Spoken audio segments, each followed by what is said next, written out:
not dissimilar questions, actually, Taoiseach, except I would like to start by asking you if you raised the question of the redress payments that are due from the Church at all with the hierarchy when you met them.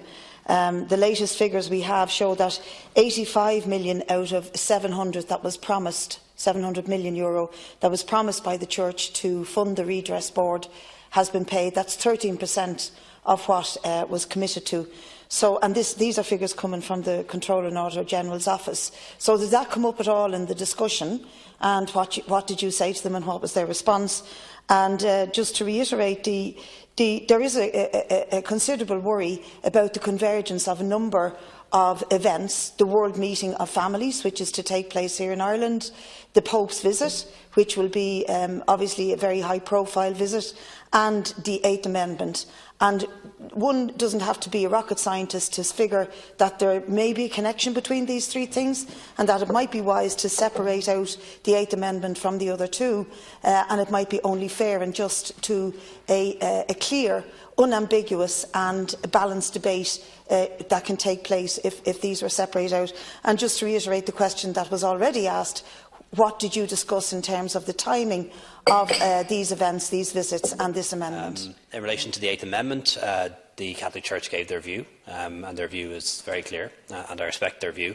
And their view is that the Eighth Amendment has saved lives, that it's a matter of human rights, and that they will oppose any attempt to remove it from our Constitution, and that is their stated view.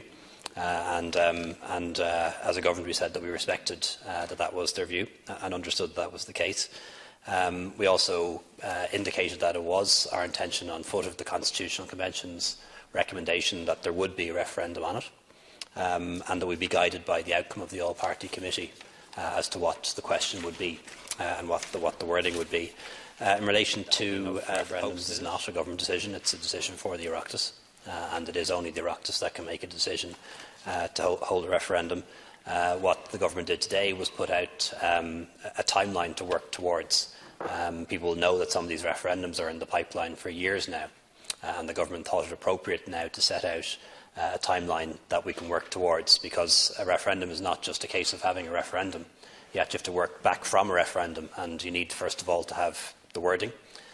You need to have the legislation. That legislation has to go through the Dáil and Seanad, and in addition to that, you have to have established a referendum commission. There's a minimum time period during which a referendum commission can be established, and you also need to provide a period for a campaign, at least 3 or 4 weeks. It does take time to have referendums. Based on that, and assuming that and I'm confident they'll be able to do it, assuming that the all-party committee is able to report by the 20th of December, and I'm confident they can do that.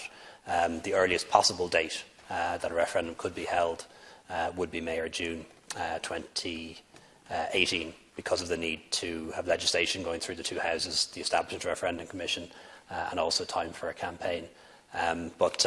Certainly. And I didn't quite understand what deputies were saying, but if deputies are suggesting a different date, I'd be curious to know what that is. Obviously, it couldn't be earlier.